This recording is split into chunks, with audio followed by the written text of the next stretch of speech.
I'm 23 years old. I started my YouTube channel when I was 19 in university.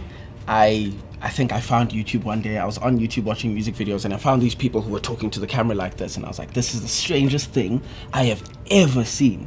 But I enjoyed it so much and I was like, I want to start my own. So 2 weeks later, I started it as a hobby, creating videos, talking about anything and everything, being a young black South African in university. And then it sort of took off and it got to the point where I was enjoying it more than I was enjoying university. And in my final year, just before my final year in 2016, I dropped out of university and I said I want to do this full time. So I dropped out, I moved to Joburg. My mom gave me, I think, like 2,500 rand. She was like, this is all I have. This is all I can help you with right now. And so I moved to Joburg and a friend helped me out. She was like, you can stay on my couch, 2,500. You can help pay rent and food and whatever the case may be until you find a job. And that was my idea. I was going to use the skills that I had learned to find a job working in an office somewhere behind a desk until YouTube became a viable source of income. Within the first month of moving to Joburg, one of the big banks came to me and they were like, can you please come in this social media campaign that we want to do? And I was like, why? And they're like, because we love what you're doing. We love the content that you're making. We really want you on this. And it was me and 16 other influencers. And I was like, okay, cool. I guess I'll see. And then they sent me a contract with the amount they were paying me in the bottom. And I was like, are you sure you sent this to the right person?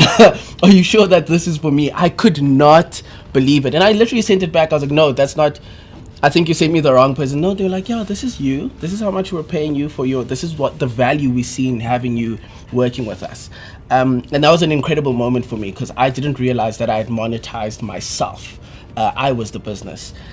And then from there, everything just started snowballing. More and more brands came to me. I had to say no to some because it just didn't make sense to have them on my platform, and I said yes to others. And then I started my company, the Mpanza Network. So what seems to have worked for me is that, so the Mpanza Network is also a management agency for other influencers.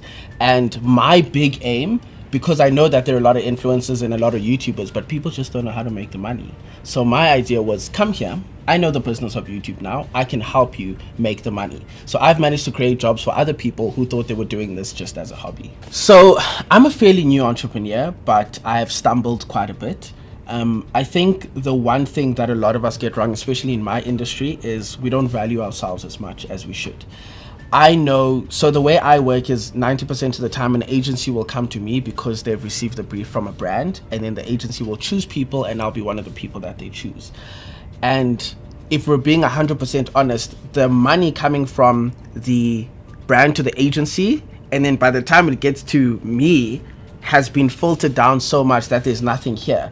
And then because this is such a new industry, everybody just takes whatever they can get, but they're not valuing themselves. That's one of my biggest selling points. A lot of people are scared to say, listen, that's what you're paying me is not what I'm worth. I'm worth more than that. So business negotiation skills, but also knowing sometimes that working with a certain brand might put you in the right space and create visibility so that later on you can make more money. So as much as you need to look at the short term, the long term game is also very, very important. I've been doing this for just over a year. And what I have learned in my second year is that multiple income streams is the way forward. For a young black person in this country, you can almost never survive, especially somebody with a matric. You can't survive with one income flow. It just doesn't work. So what I learned this year is I don't necessarily just have to work with marketing people on my YouTube channel. I have the social media expertise where I can go to a big brand and I can say, I can make your social media platforms the best, biggest, the funniest, strongest in this country. And they will listen to me because my platforms already show that. So understanding that and also realizing that I'm a good content creator. So a radio station came to me and they were like, can you create content for us too? It has nothing to do with me. You don't necessarily have to see my face, but I'm working there behind the scenes. So I think in my industry, sometimes you have to realize that you don't always have to be in front of the camera. You can work behind the scenes and there is work there. Even in corporate, I never thought I'd be working with or for corporate. You can find me on YouTube. It's youtube.com/Sibu Mpanza, and another YouTube channel is More Mpanza, behind the scenes, everything. youtube.com/More Mpanza. On social media, it's Sibu Mpanza everywhere. Twitter, Sibu_Mpanza ZA. You'll see it's got a little blue tick there because it's verified. So it's a little